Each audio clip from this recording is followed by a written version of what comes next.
Welcome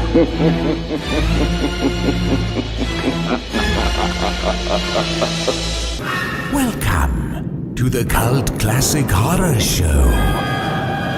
Every week, you can have the conversations you've always wanted to have about the films you love. Shut up!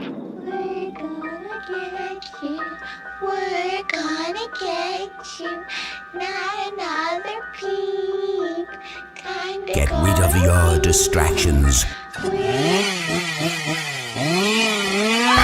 prepare yourself. Then lock your door. 5, 6, gonna crucifix. You got a big surprise coming to you. You're not going anywhere.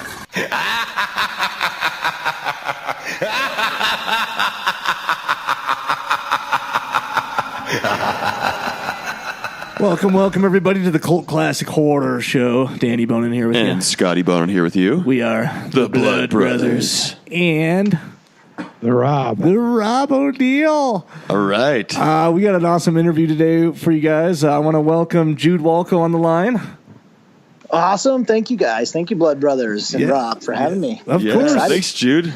Yeah, and if you guys don't, Jude, we're interviewing Jude because he has, well, technically at the time of this interview, it's not released publicly yet, his film, The Incantation. But yes, if you're listening to this, chances are it is just released or is releasing, and we are posting it on the page. So definitely check that out. Yeah. Yes. The Incantation, guys. Yeah. Just let's. We got some questions. Dive into this. Chat in here. Let's do it. Yeah, might as well. So Jude, this. Well, first of all, what is this your first sort of feature films produced by yourself? And you had a partner on this to produce it? Is that right? Yeah, I did. I have a company called Blue Falcon Productions, and I have a producing partner named Dan Campbell that helped me out on it. And it's our first official original content as a production company. But we have production. You know, I've been in the film business for quite a while, almost 2 decades, and we have a company that we formed in 2012 together. So we also do production services for other people's films. But this is our first original content as a company. Okay. And you're in the LA area, right? Or no, I'm there a lot. I'm based out of Bangkok, Thailand, though. That's where I'm calling you from. Oh, cool, nice. yeah. But I spend a lot of time in LA because of, obviously, it's a film hub. So I'm there, of course. Sometimes half the year, usually. Do you? This is sort of crazy because we just did. Do you know Russell Jeffrey Banks? I do know Russell Banks. Do you? Yeah, he's in Thailand. Is he the one that told you to contact us? He might have been, actually. Yeah. All right. He was great. Yeah. That's awesome. Yeah. So we did him for Who's Watching Oliver, and then actually on Friday, on Friday we're actually interviewing Rich Ragsdale and James Hebert about Ghost House. So. Oh, cool. Yeah. Nice. So it's all coming together. It's great. Pretty small world here in Bangkok, especially, expats and then the film community. So we all kind of know each other over here, too, as well. God damn. So is it like really late at night there right now?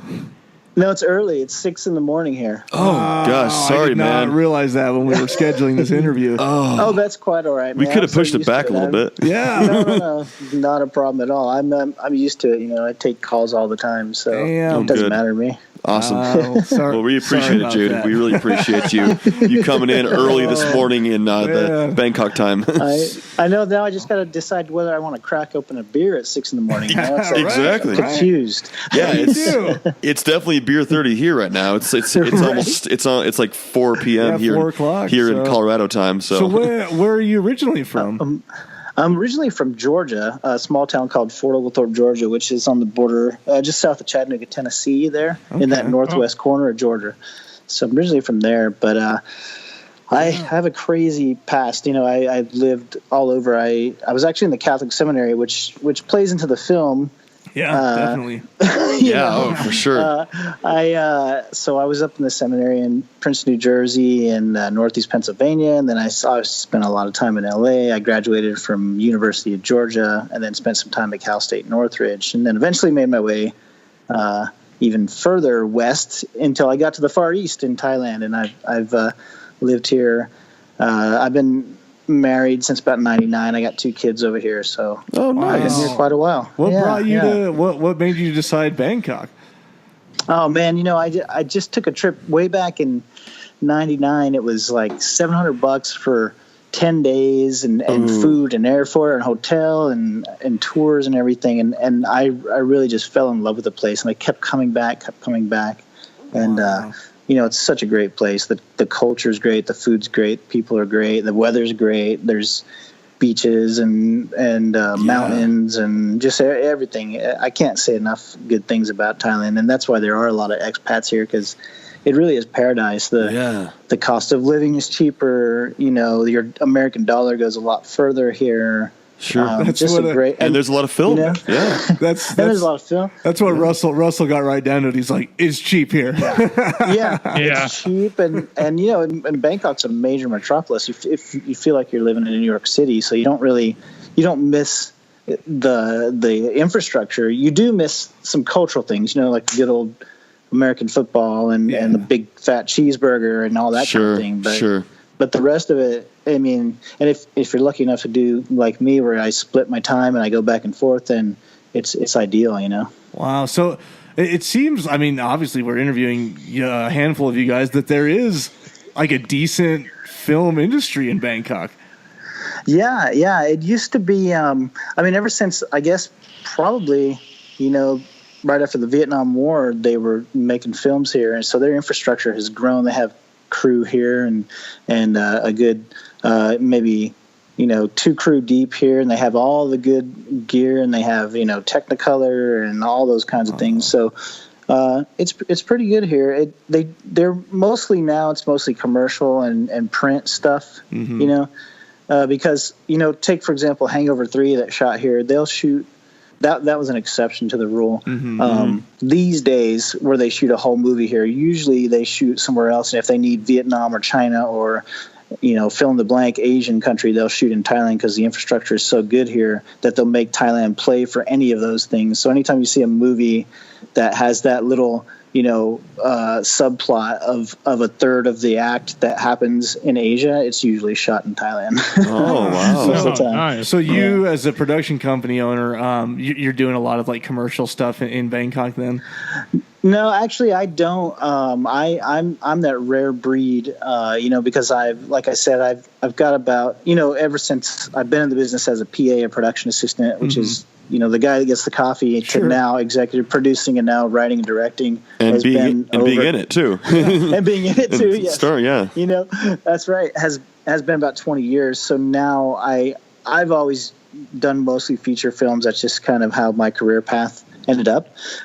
So I don't do a lot of commercial work. And so I don't, as a result, I don't film a lot in Bangkok anymore. I shot about 6 or 7 films in Bangkok in the mid 2000s, because it was really popular for Korean movies would shoot here and Indian movies would shoot here. So at that time it was great, because I could, be with my family and still do my profession. But now there's not so many films shooting here more than a month, usually less than that. So I tend to shoot wherever the film takes me, which is great, because I get to travel, all over the world. I've shot not just in America, but all over. So I've been really blessed with that kind of stuff. Oh, that's awesome. Yeah, So the Incantation, where was this filmed? Well, this was in France. In France, right? It was filmed in France. Yeah, The French countryside. Oh God, it's so great! Yeah, it was filmed in the Cher region, just like Sonny and Cher kind of. Sure.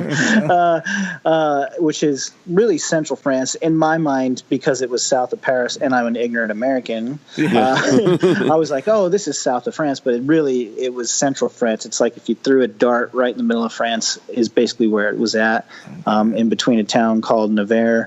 I actually don't remember the other one, but there was a tiny town there called Laguerche-sur-la-Bois, which I'm sure I'm butchering, which means south on the river.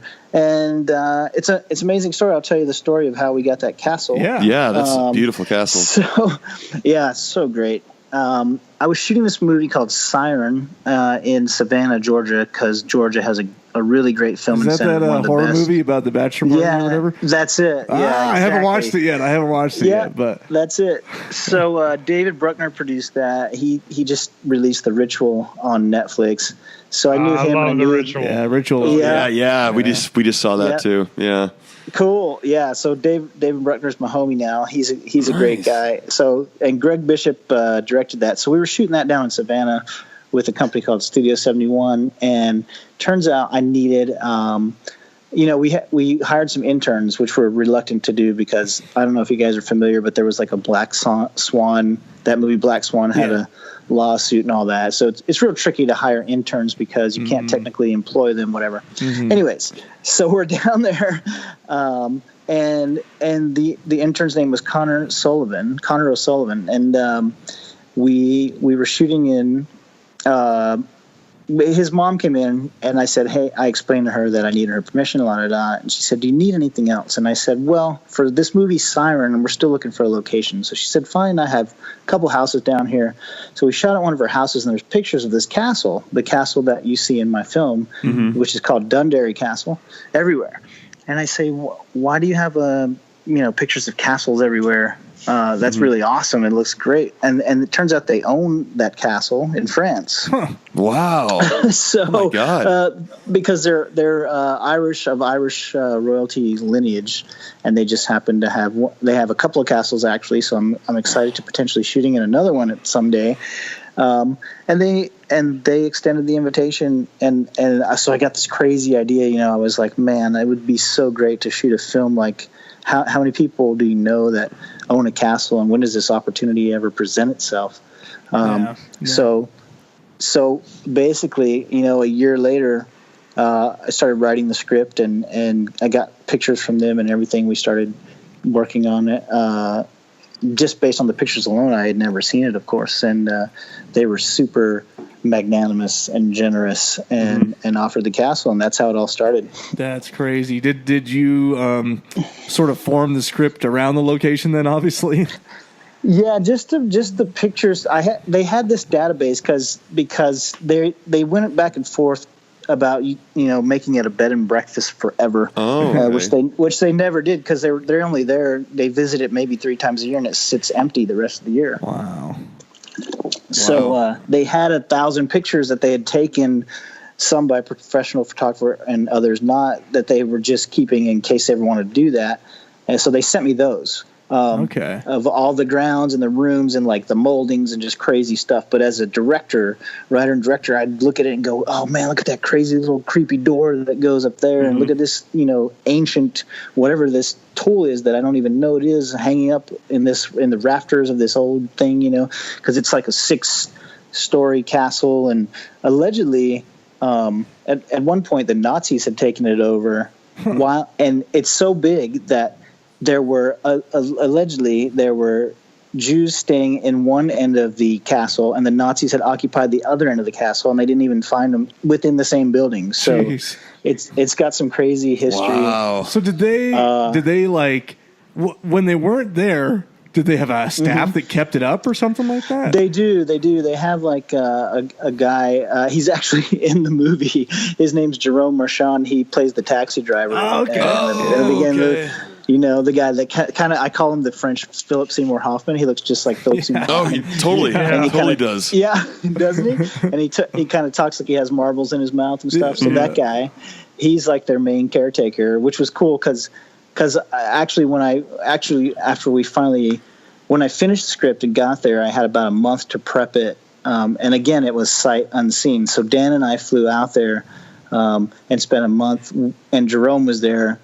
This was in, I want to say, probably June of 2015, and I got to spend a month there, and I just went around the town, and we lived in the castle the whole time. Wow. So it was kind of creepy because they left us there.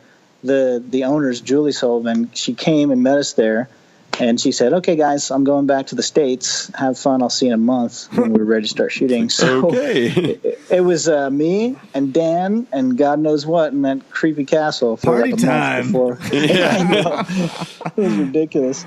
Oh man, but it was fun. Wow. So and then we'd go around town, and at that point we had the script ready, and everybody was saying, "Oh, you'll never get these classic cars, and you'll never find an Irish pub in France, and you'll never find this and that," because they didn't. Of course, they weren't independent film producers. Yeah. So they didn't know kind of the go get 'em that we had, and the experience of us just cold calling people and just knocking on doors and going, "Hey, that looks great. Can I use it in my film?" That kind of thing. So it eventually started happening, and the more that we would find stuff, and of course it was small. It was rural France, so the more it would get out that these crazy foreigners were in town, and at the time I had super long hair, as you saw in the trailer of the film. Yeah. So I was like this crazy, weird looking American guy, shooting this horror movie in a castle. So they were all just talking about it. They loved it. The French love that stuff. Yeah. So they all came out to help us. Extras, the mayor was coming out, the police force, the brigades, everybody helped us out. It was great. Jeez. Wow. So that was your real hair, your real beard there too. Oh, so you really grew it out. The only thing wasn't real was the color. I mean, it's mostly dark brown and a lot of gray these days, but I dyed it black for the film. But otherwise, it's all the real deal. I didn't want the that hokey, Yeah. Oh yeah. look wig with the that. You just can never really the fake beard or whatever. Yeah. Not on my budget, anyways. No, what did we just what did we just watch? It was Motel Hell. The dude's beard was fake as shit. I was like, oh man, come on. Yeah. Oh yeah. But, yeah, totally. The spirit gum peels off. Oh and yeah. It's just like dangling there. I started sweating. Yeah. You were definitely a very believable vicar. So that was Nice. that was awesome. Yeah, I was curious. Obviously, you've been in film production for a couple decades now. Have you done the acting as well, or was this? I have. Yeah, Okay. actually, I started in the business as acting. So when I was young, in the '90s, it was back when Schwarzenegger was all the rage, and Terminator 2 was out, and Guns N' Roses, and all that stuff. And so I was like, like I said, I was at University of Georgia, and I wanted to go to LA and be an actor. That was all I wanted to do. And actually, I got to go to LA because they had this thing called the NSC National Student Exchange, and I qualified. So they said, "Where do you want to go?" And I said, "Of course, I want to go to LA." Yeah. So the only school out there on their program was Cal State Northridge. Now, remember, I was going there in '92. There was an earthquake in '94, which I was in my bed for in Northridge, California, and it was ridiculous. Wow. So I survived that crazy earthquake. The best way I describe that is, I survived 7 potentially death-defying things in 48 hours, and then I got the hell out of there and went back to Georgia. Wow. But I would eventually go back to LA, but it was ridiculous. So that's a whole nother story for a whole nother time, but it was insane. Yeah, that's crazy. That's crazy. Yeah. Well, I do want to talk about the cast a little bit too, especially. I was looking at Dylan Kellogg that you got. Was he a local that you picked up? Mm-hmm. Or? Okay. Dylan's great. So here's the deal. I'll tell you a little bit about that. So originally when I wrote the script, that character was a little more, like the handsome, charming guy that was supposed to kind of charm the pants off of Lucy's character, which is played by Sam Valentine. Yeah. So we were auditioning people, and I found this guy that was like perfect. He looked like Gaston, like this chiseled guy. That I called him the French Taylor Lautner, actually. Nice. I found this guy, and I was like, oh, this guy's perfect. And then I brought him in, and the guy he couldn't deliver a line. He was just like, his armpits were sweating, and he was so nervous and everything. And I was like, okay, I can't use that guy. Nope.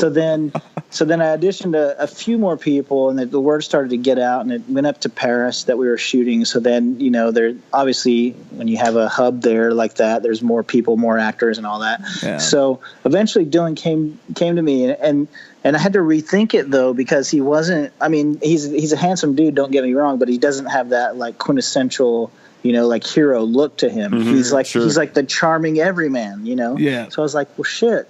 What if I well, I got to rework this thing because when it came down to it, I had to rehearse with this person. He's a main character. So eventually I was running out of time and I didn't have a lead in this story, the male lead. So I brought Dylan in and he was great and he hit all the marks. So I just kind of retooled it.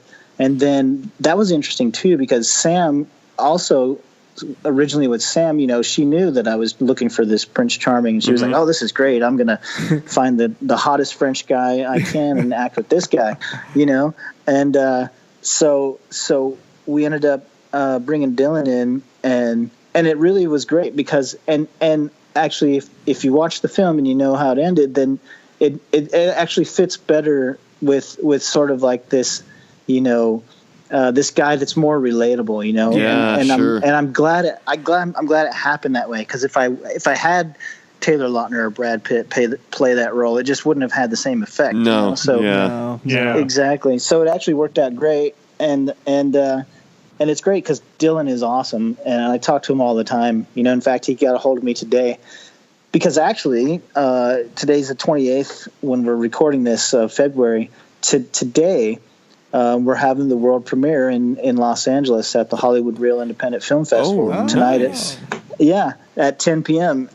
Tonight in Los Angeles. So he got a hold of me to wish me luck and hope that everything's going well. That's great. awesome. Oh, heck yeah. Perfect timing for this interview then. So did he he obviously you're holding auditions like on location the first round go around and weren't really finding them, and so he came from Paris then. Yeah. Okay. Exactly. So then he came and he stayed with it, in the castle with us, and then I had him and Sam get together, and I was really worried because that character has a ton of dialogue. Yeah. And and just memorizing all that dialogue and then also just pulling it off, but he knew it was a big opportunity for him. And the more that we stayed in the castle together and the more Sam and him rehearsed, they would go on long walks. They would go walk for like 2 hours and just run the lines and just get to know each other and stuff. And then they'd come back and they'd say, "Okay, we want to run the scene for you. Can we do it?" And I was like, "Well, fuck yeah, we can. Let's do it." Yeah, I'm ready. So now you have Sam there. Did you like have her in mind already, or did you hold casting for that too? Yeah, absolutely. So Sam, I have a good friend named Valerie McCaffrey, who's a huge casting director. She cast the movie American History X and Babe, that pig movie, and a bunch of movies, right? Yeah. So she's well known in the industry, and I've known her probably 15 years. Awesome. So of course I said, "Hey Val, I'm finally." And to back up a little bit, so as it was officially my directorial debut, all my friends in the industry wanted to help me because I had done almost every position in the industry because I started from the ground level, and I've written 7 scripts and I've always wanted to direct and I've done the acting and the whole thing. So they were like, "Okay, this is your time to shine." So everybody that I knew of 20 years of contacts said, "Hey, we're going to help you out any way we can because we want to see you succeed in the creative side of things that you never really get kudos for." So that was great. So Val sent me, like 5 or 6 women who were willing to do it. And Sam just really stuck out right away. I remember, kind of watching a bunch of auditions because they were videotaped because I might have already been in France at the time. I can't remember.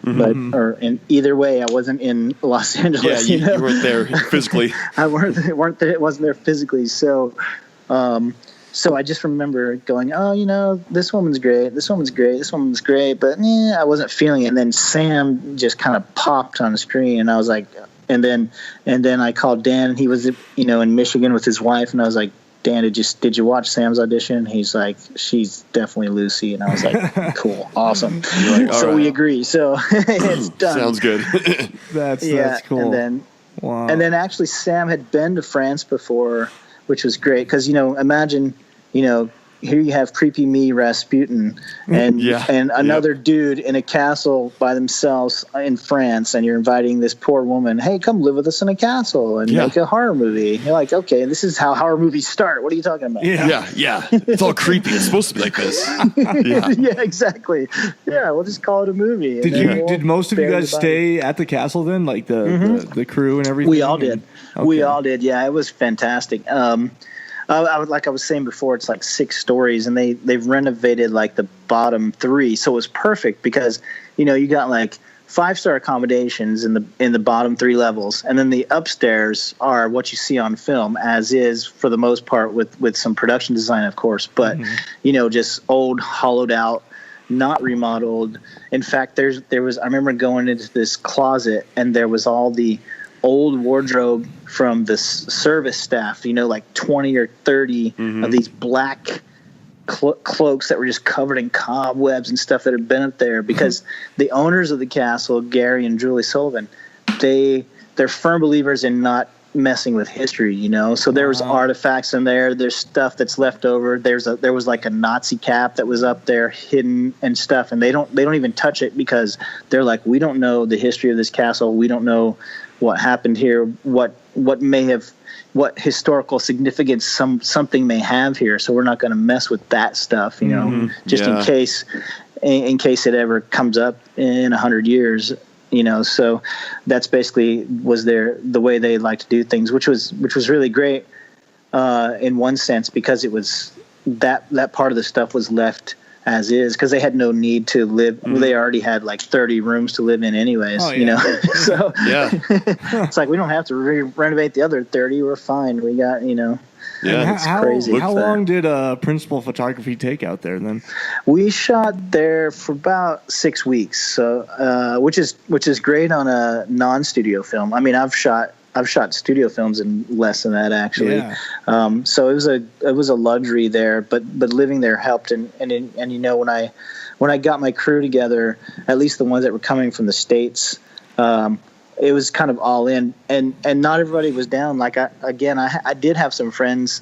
Like originally I had a different DP that I was going to use, and I said, hey man, come spend 6 or 7 weeks or 8 weeks in France with me. And he was like, oh man, I can't do it. So when we eventually got the crew that was willing to do it, they were in for the whole deal. We ate, slept, and drank together and filmed together, and we rehearsed in the mornings, and I shot listed at night, and I watched footage at night. I was up till 2 in the morning, and then we'd wake up at 6 in the morning, and I'd sit with the DP after breakfast, and we'd go over the shot list. So it was pretty intense, But it was also cool because on the few days off that they had, I of course didn't have any days off. You're doing everything.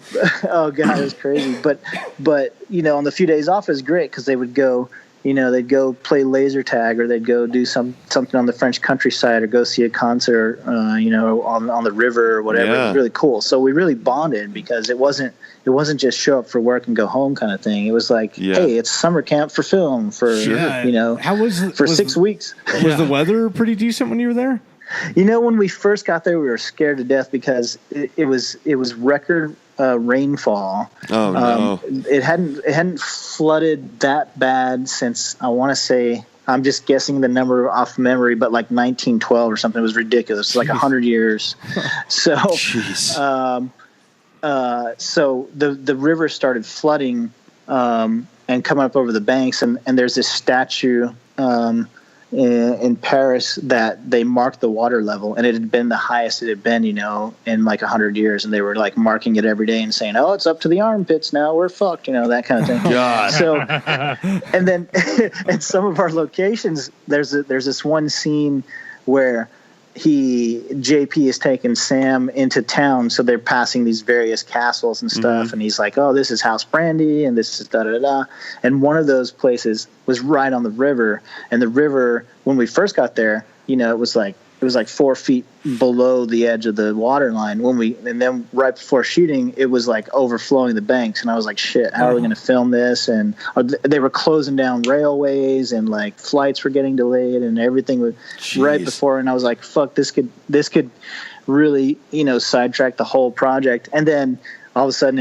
it kind of stopped raining, and all the waters receded, and it was perfect because everything was the beautiful green you see. In the film. So beautiful. Was because of that. 3 weeks of just torrential downpour. That was kind of perfect timing for us, but pretty scary at one point.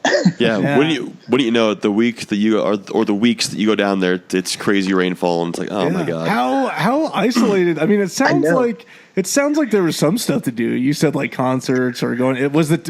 I'm picturing like fucking middle of nowhere, 25-person town next to the castle. Yeah, but obviously it was more than that, right? What was the closest town? Like, how far did you travel to get to civilization? We were like an hour in the middle of two towns. One was called Nevers, and God, I can't remember the other one. Yeah, that's right. But it was about an hour from town, but it felt really isolated because it was kind of rural because, castles are huge to begin with, and then whoever baron or royal or whoever built that castle wanted their private property. So usually in a castle, there'd be a big swath of land, and then maybe like a caretaker's house or a horse barn or something like that within a mile or two, but otherwise it was big parcels of land out there, and it's still kind of that way to this day. And then there's like little towns, little more like villages that kind of dot the countryside that connect the castles together, basically. Wow! Because like the one castle that looked like something out of Game of Thrones. In fact, in our film, we didn't even shoot it because we were shooting 2:3:5 aspect ratio, so kind of widescreenish. Yeah. But it had like more stories that looked like something out of Game of Thrones. It was like huge, right? But we never needed to go up and show the rest of it. But that was just another example. There were just castles everywhere. Like that one was some French king's mistress. It wasn't even his wife. So he built this entire castle, and he was like, "You stay down there. When I want a booty call, I'll come down there. Yeah. Otherwise, here's a gigantic castle and a village of people to serve you. Okay, I'll see you later." So did you get there? Back in those days. Did you get there and you're like less impressed that the family has a castle? You're like, tons of people have a castle. Yeah, it's crazy. No, never wasn't impressed by that. It's still impressed. It's a funny thing because I actually knew someone else with a castle. A much harder castle to get, but it's a crazy story. So when I on some shows in LA, I used to do these films for this company called Pop Art Film Factory with this guy Daniel Zerilli, and I had this woman that worked for me as production secretary. Her name was Tanit Lascelles, and so eventually she ended up being a coordinator as I was going up the producer ladder. And one day we were online and we see like rows of suited armor online. And I had already known her for like a year, and she was just cool, very chill, relaxed person, very down to earth. And she goes, "Oh man, that reminds me of my grandfather's house." And then she keeps talking, no. And I'm like, wait, go back. What did you say? And she's like, "Oh yeah, my grandfather." And I was like, "There's this 15 suits of armor in this grandiose hall reminds you of your grandfather's house." So it turns out she is a relative of the Queen of England. She's her grandfather was Lord Lascelles, who owns Harwood Estate.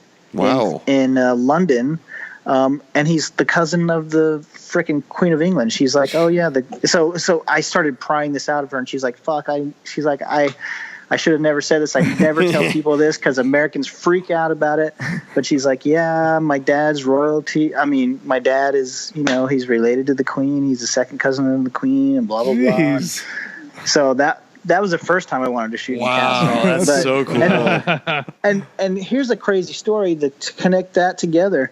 I ended up shooting at Harwood Castle, not at the castle, but at on the grounds for another movie I did. An Indian film called Vishwarupam, completely coincidentally, because we needed to blow up this old barn, and we just reached out to them. We scouted it, not knowing, and then we reached out to them, and they were like, "Yeah, you guys can shoot on the Harwood Estate."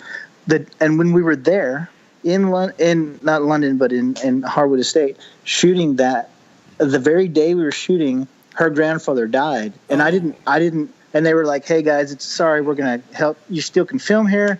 But obviously there's some changes going on. We're in the middle of all this. And, I was like, "Oh my God." And I was like, "I know Tanit." And they're like, "What? You know Tanit?" Like they never made the connection, and I didn't either. Cause I didn't want to use that, personal relationship professionally, if I didn't have to. But, anyways, crazy connection about that place called Harwood Estates. Wow. It's about the connections and people you know. Yeah, that goes a long way for sure. Huh? Mm-hmm. Wow. Well, so obviously I wanted to ask then about you guys have Dean Cain in the film. Yeah. Yeah, Dean Cain. So cool. Dean Cain, like how, Love Dean Cain. I God, always wonder he's so great. how these come. Like, did you, when you're thinking of, obviously you're probably thinking of a name. You want to get a name in there. Yeah. Were you like, Yep, was Dean yep. Cain on the like top of the list, or was there like a few guys? I'll tell you, it's crazy. So, I probably subconsciously he was up there, but I had worked with him. I want to say in my mind it feels like 10 years earlier, maybe it was 8 years on a movie called Circle of Pain in Austin, Texas that we did, and I met him then, and I was producing that film, and I think I was first ADing it back in the day there. So I knew Dean professionally, but it wasn't like he wasn't like my drinking buddy, you know. But he was just like someone I had a professional relationship with. And on that film, he had to get out. He had to go to Bulgaria, and his agent called and said, "Hey, can I got to get Dean out. He's got a bigger job coming, blah, blah." So we worked it out. The crew agreed, and we worked it out. That was back in, 2008 maybe. So I had Dean in way back in the recesses of my mind. And as I'm writing the script, this character of Abel Baden, who you see in the trailer and stuff, he's and if you look up the name of Baden, that'll give you some clue of why he's called Abel Baden. He's part of this sinister trio, the unholy trinity, as it were. And Dean, as I was writing, I was like, man, Dean, I couldn't stop picturing Dean at that point. He was the only guy. So I was kind of like hanging everything on the potential of Dean. But mind you, I hadn't worked with him in almost 10 years. So Court Johns, who is the associate producer on the film, is a friend of mine, and we've worked on a couple films together. Had worked with him because they're both from Michigan, and that's where Dean's from. And Dean helps out some guys in Michigan sometimes on some of the indie films and stuff. So Court had worked with Dean twice before, and I was like, Court, hey man, just give me Dean's contact. He probably doesn't remember me, but let me reach out to him. So I did, and I happen to have a picture on that other set 10 years earlier of Dean and I had who knew that it would play. So I had a picture of him and he was in his costume. He had, in the story, he played a paraplegic and he got beat up, so he's all bloodied and he's in a hospital gown. and we took a picture in that makeup. And I said, "Hey, Dean, you probably don't remember me, but hey, homie." Let's go, man. And sure enough, man, I'll say this, and I would say this even if Dean hadn't done my picture.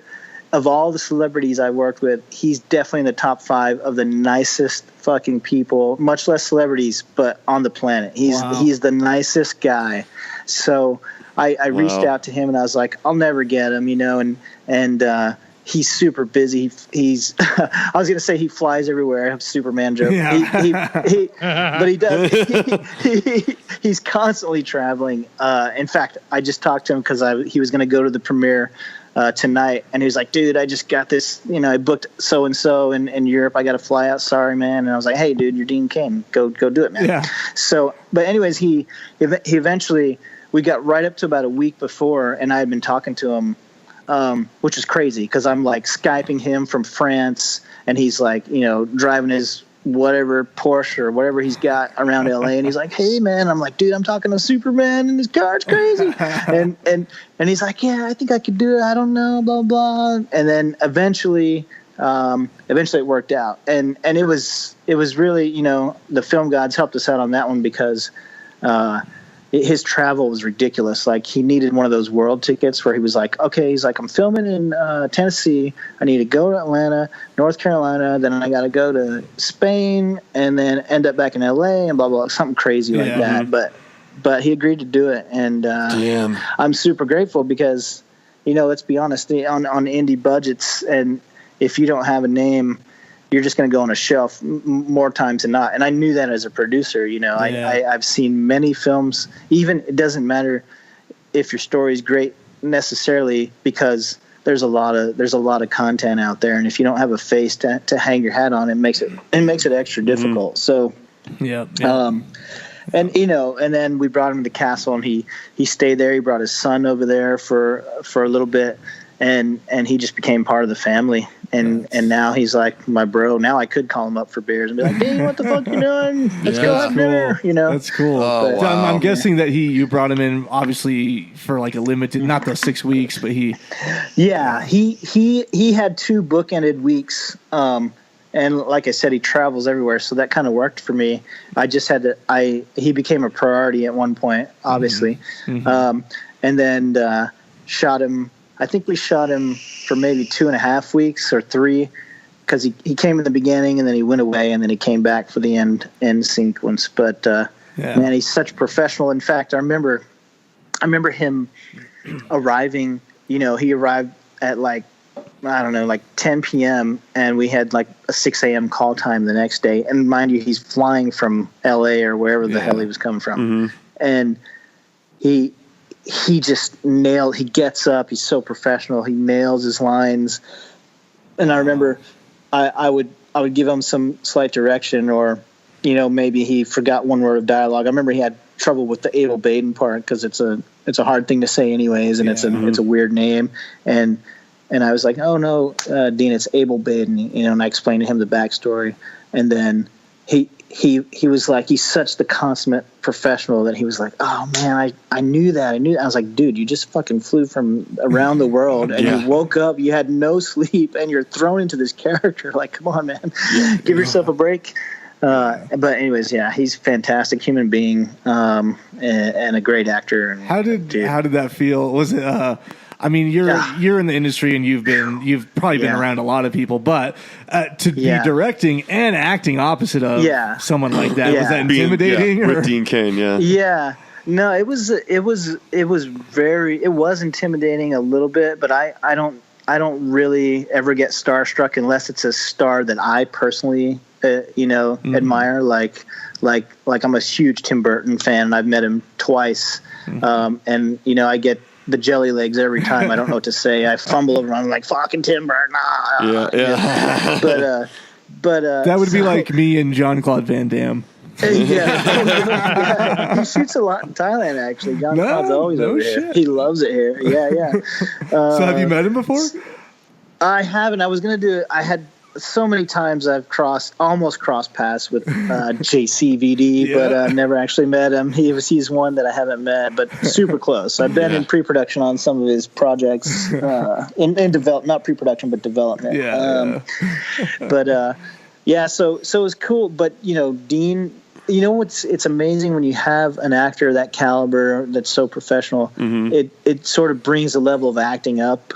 And it brings the professionalism up on set. And somebody like that, I've seen it go both ways, mind you. I've seen it where you got a quote unquote first time director, and I've seen the cast smell the blood in the water and be like, "This guy doesn't know what the fuck he's doing.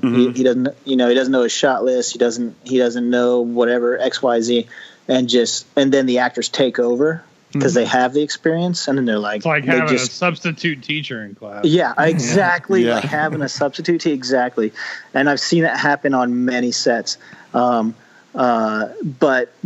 although I'm technically on paper a first-time director, of course I have a lot of experience on sets, and I have ghost directed and I've second unit directed, and I've been on giant, massive sets where the director has left for a couple days and said, you know, "Here's 500 extras, shoot this scene and blow up this entire village." So I wasn't, you know, I sort of the training wheels had already come off, but as far as acting, you know, it's hard to be in a caliber, but again, somebody like that heightens the play, and then you just kind of play off of their amazing thing, and then they get into character, so you have no choice but to get into character, because they're not fucking around. You know, if you're sitting opposite Dean Cain with cameras rolling, you're like, okay, it's on. You know, we're no longer I'm no longer Jude in this room. I'm the fucking vicar, and it's about to go down. You're damn right. You know? Yeah, that's awesome. Yeah. So did you? I guess. Around what time did you guys complete at least principal photography? It was end of July, maybe. I feel like it was, because my birthday's July 17th, so I want to say sometime around then. Okay. And so it came together fairly quickly after that. I mean, post didn't take too long, and yeah, I had some. Again, I called on some real good professionals. I have some friends over at a company called Mutiny Effects, based in Arkansas, and they actually do really big budget stuff. They do a lot of those. They do a lot of Pure Flix entertainment stuff, which are faith-based movies. Okay. Which is funny because ours is the opposite of a faith-based movie. You got your upside down crosses and stuff, right, and all that stuff. Exactly. Yeah. Satanic rituals and whatnot. Yeah. But so they helped us out. And then here's a great story.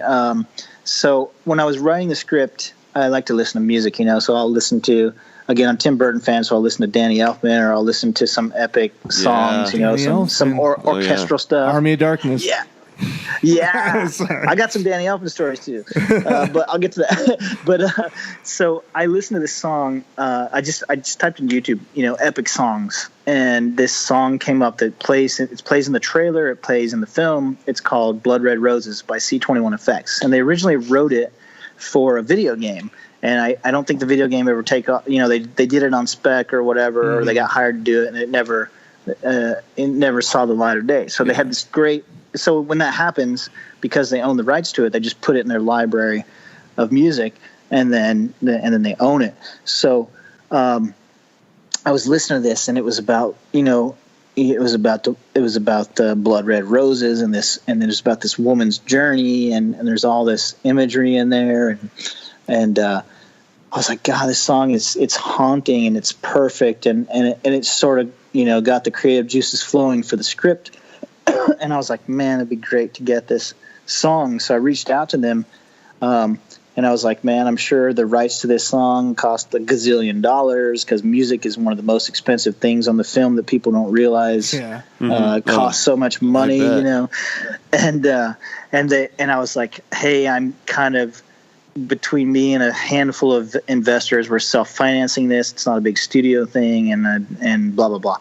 And Russ DeWolf over there at C21 goes, hey, man, I'll tell you what. You let us help on your post-production sound, and we'll give you that song for $1 for the film. Oh, wow. And I was like, what? So they ended up doing all the music. Daniel, I can't pronounce his last name. It's a really long French name. It's like Le Parvanache or something like that. Yeah.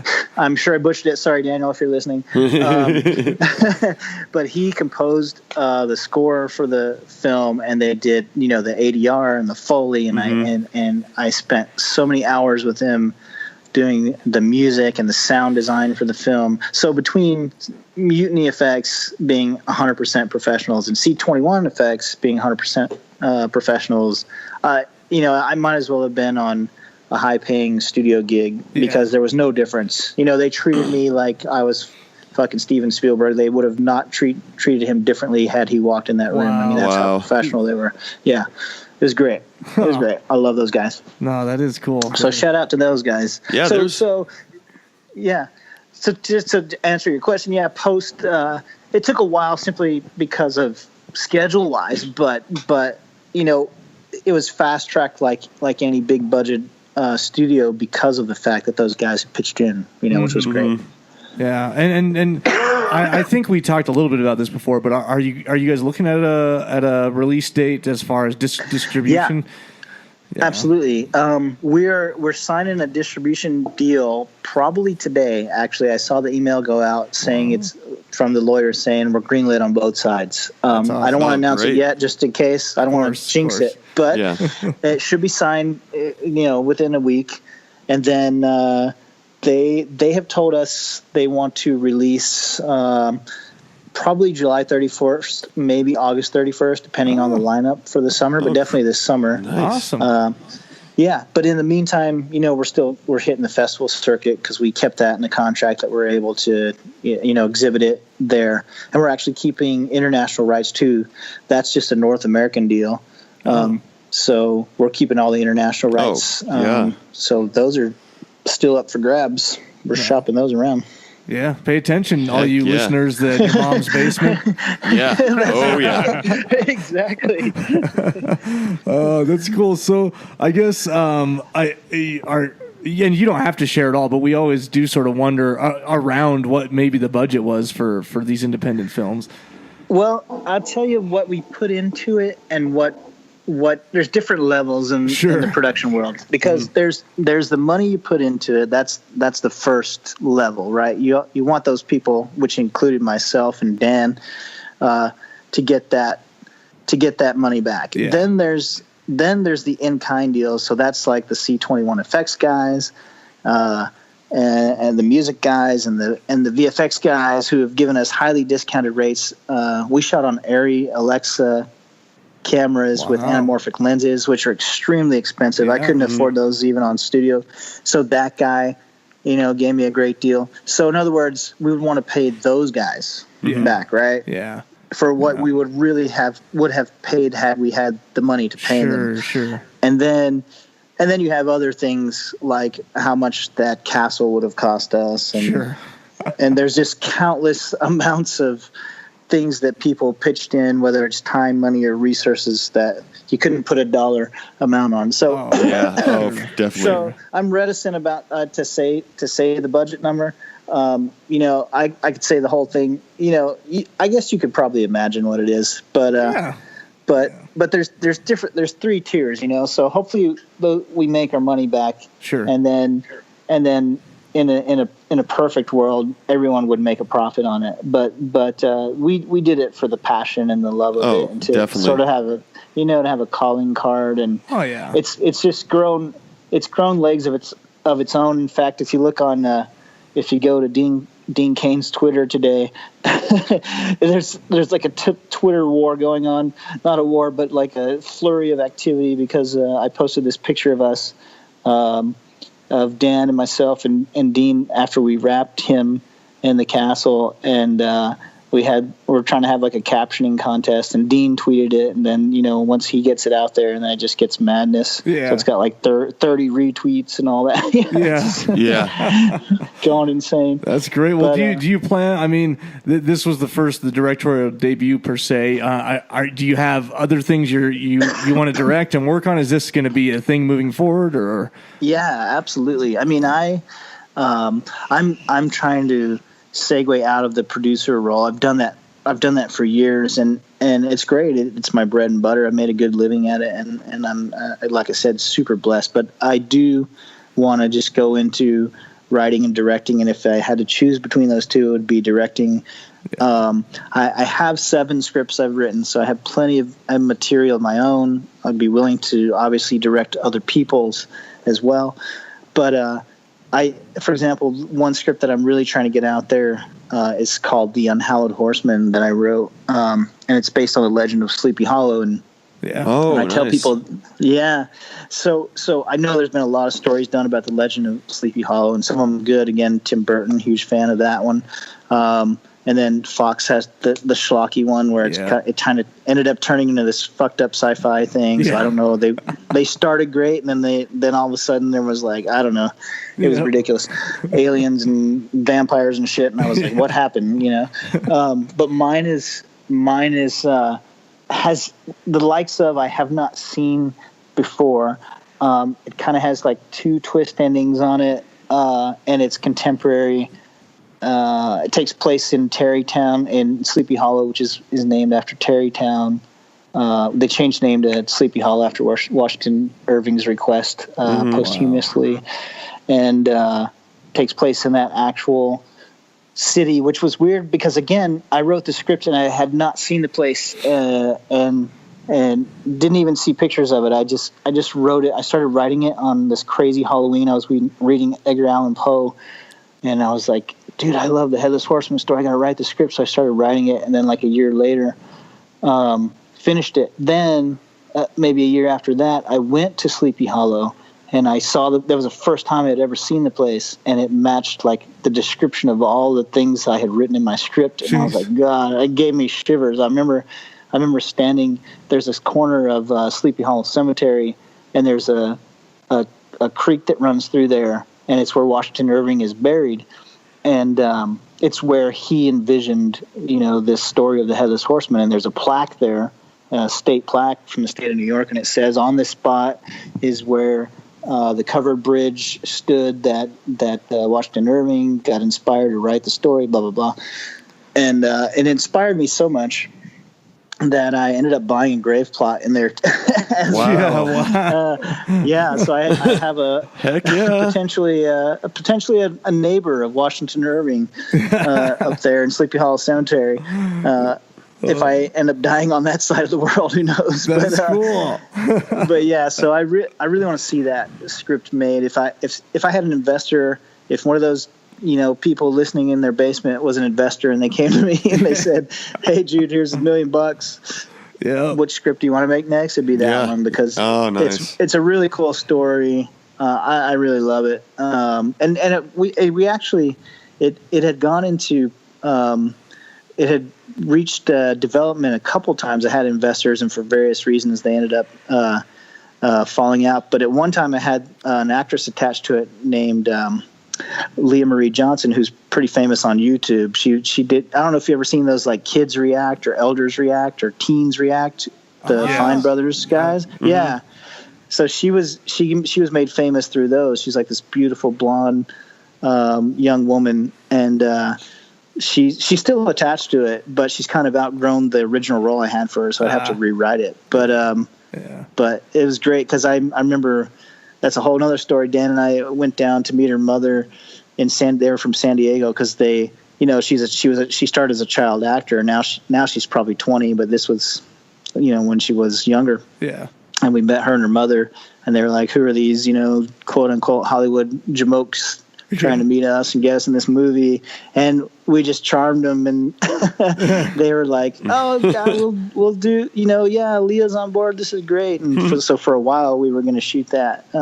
But again, as happens a lot in our industry, there's a lot of great scripts that just end up getting shelved because, life fucking happens. And then, you get attached to another project and 3 years of your life go away and you're like, "Oh, remember that script you were pitching me 3 years ago?" So that happens a lot. I mean, if you listen to stories, even from the greats like Spielberg and Lucas and them, they've had scripts that, just still haven't been made, and look at all the power they have. What I mean? So, it's just the way the industry goes. It's very fickle, and it's hard to get the planets to align, but it's great when it does. That's crazy. Well, shit, man. I think that's all I had on the film. But Scotty, Rob, it seems like there could be a sequel set for this one, as she's like, at the end there, I'm like, don't want to give anything away, but I don't want to, but I'm like wondering, I don't want to give it away, but it just seems like right.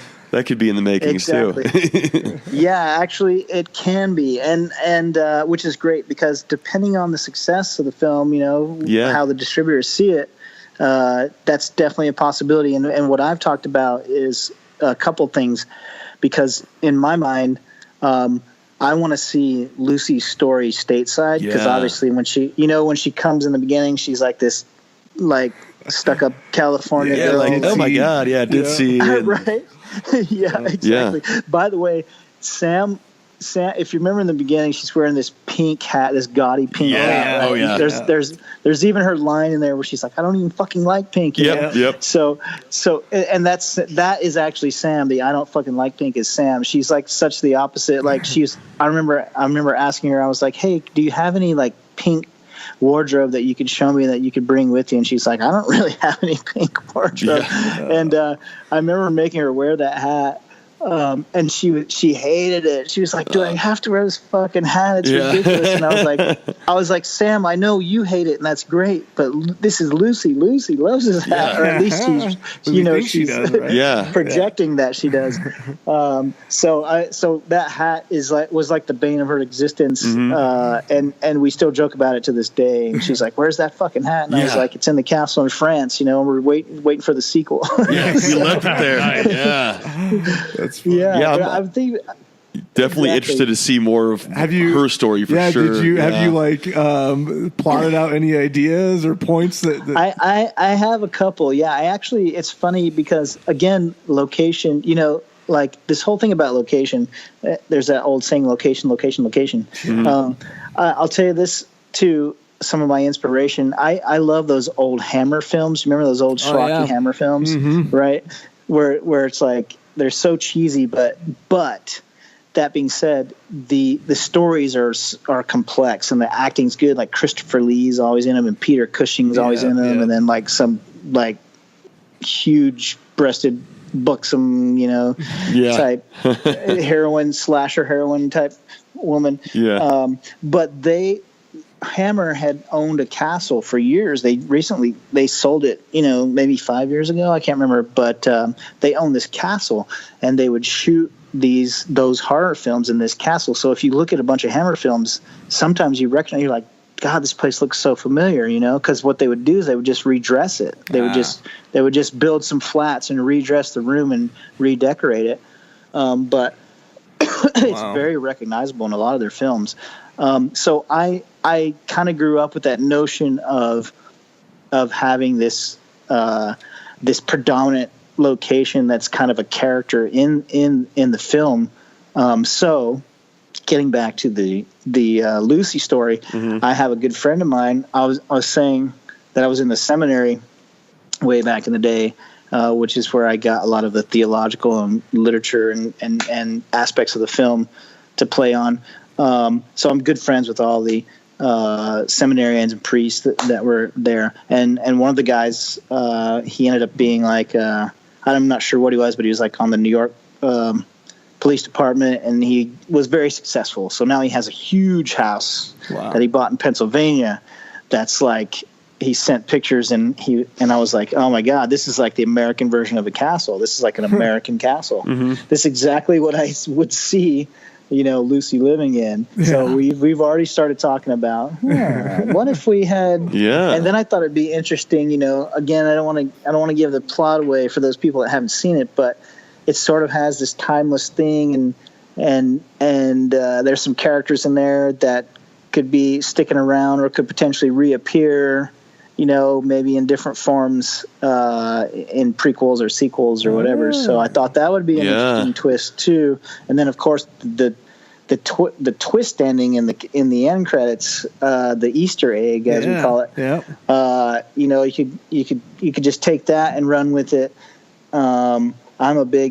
I'll give the audience a little hint. I'm a big Roman Polanski fan. So there's a a famous movie by Roman Polanski that kind of touches on that I sort of paid an homage. Like those two, growing up for me, my brother's 10 years older than me. I'm 46, so that gives you kind of an idea of my age and what I got growing up, right? So 70s horror and early 80s horror was big. So like the original Amityville, The Exorcist, The Omen, Rosemary's Baby, those kind of movies. And it's crazy because I always think about why do those horror movies feel so scary? And there's a couple of reasons to me. One is because they're shot on film and they're really grainy, right? Yeah. Yep. So to us, that feels real. It feels like a documentary. It just triggers your mind that it's not this perfect, clean, fucking HD,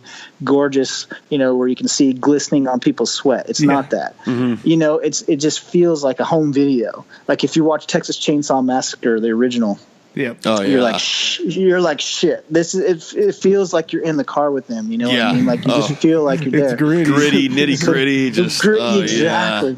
And then the other thing is about those movies, because now we're so like ADHD or like everything. Thanks to like Michael Bay and Quentin Tarantino, everything is like an explosion or something that happen every millisecond to keep our attention. But back in those days, you could fucking set a camera in a forest, set it still, and film a 5-minute scene while the characters are walking around waiting for the guy to jump out at them. And that feels real to us. It doesn't feel like you're in this sideshow circus, just like you're a cat chasing a yarn or something, So I think that's why those old films of the 70s and early 80s feel, to me at least, and also the age I was when I watched them, but they just feel scarier and more real to me. So I love that. I want to go back to that. And if you look at my film, it's not a it's not a slasher flick. It's not necessarily a jump scare flick. There's not a lot of blood and guts in it. It leans more towards those old retro films. It's more, I like to think it's more intellectual, but like the audience deserves to think a little. They deserve a horror film that's a slow burn every now and then. You can, of course, you can watch. We all love both. We love to eat popcorn and watch Friday the 13th, but we also love to sit down and watch an old Hammer film every once in a while too. So I think, this particular my film, The Incantation, kind of plays to the latter in that. I totally agree with that. It's all got different that, types. It does. It's got that slow burn, supernatural, eerie feel. Yeah. Right. Yeah. Totally. So, yeah. Exactly.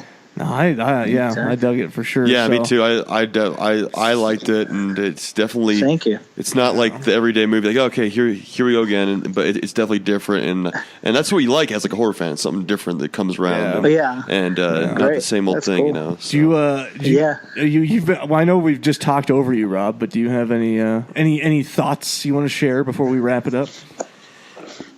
No, I really enjoyed the movie. I'm sure if my wife was on here, she would just be asking about Dean Cain the whole time. She was like Lois and Clark apparently helped mold her entire childhood. So, but no, I thought it was really good. I enjoyed it. I was immediately surprised. I was like, it's Dean Cain. Yeah. Did your wife see it in like the background? What is that Dean Cain? No. That's all. No, I like the slow burn. I like the settings were great. Obviously, shooting on location is a big deal. But more real. Looking forward. Hopefully. See some more stuff coming from you and awesome. all the other guys that are hanging out in Thailand doing whatever it is. That's right. The whole crew. I know. Got the whole crew. We got a University of Georgia guy hanging out in Thailand. I'm sure. I know. It's crazy, especially when you're missing all the college football and everything. I know, it's insane, man. This year was a painful year for us. We were so close. Yeah, we're all Bama fans in my house. All my family's from Tuscaloosa. Of course. So it was the complete opposite for us. We enjoyed it. We enjoyed every second of the fourth quarter. Of course you did. Yeah, exactly. Sons of guns.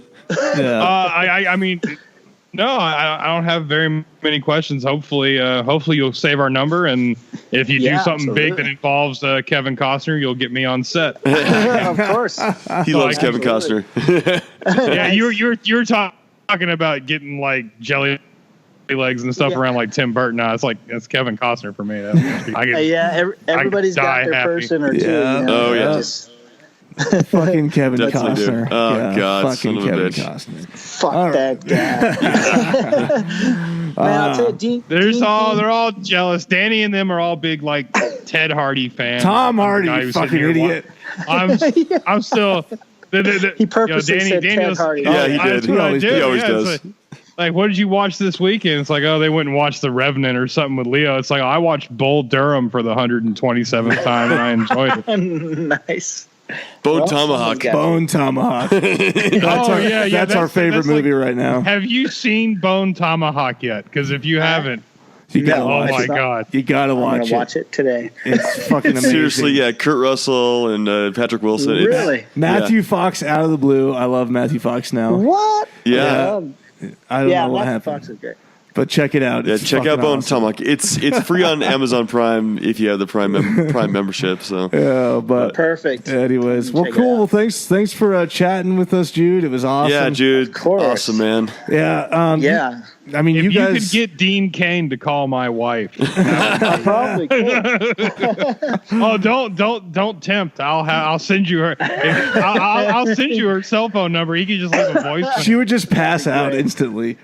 Yeah, it would be the first and only time she's ever checked her voicemail. I'll tell you that much. You know what's crazy You need to about check your Dean? voicemail. That dude, he's just so damn handsome. Like I remember, like he all is. of us, like taking pictures. He's aged well. I will say he has aged very well. Yeah, man. He's just the genes, man. That guy's got it. He's got it. Well, cool. Well, shit. I mean, you guys listening, pay attention to our Facebook, the email list, obviously, and the Facebook group. We'll be posting about this once we have knowledge of where you can view it.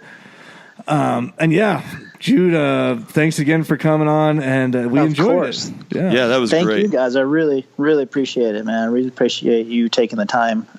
It's always good for us too. Yeah, well, it was helps. Yeah, it was an honor to have you on for us too. So we really appreciate that. Right back at you, man. Yeah, thank you, man. Thank you. Yeah. Well, thank you guys for joining us once again, and we'll catch you on the next episode. Yep, catch you guys. Thanks. Cool. Thanks, guys. Don't you blame the movies? Movies don't create psychos. Movies make psychos more creative.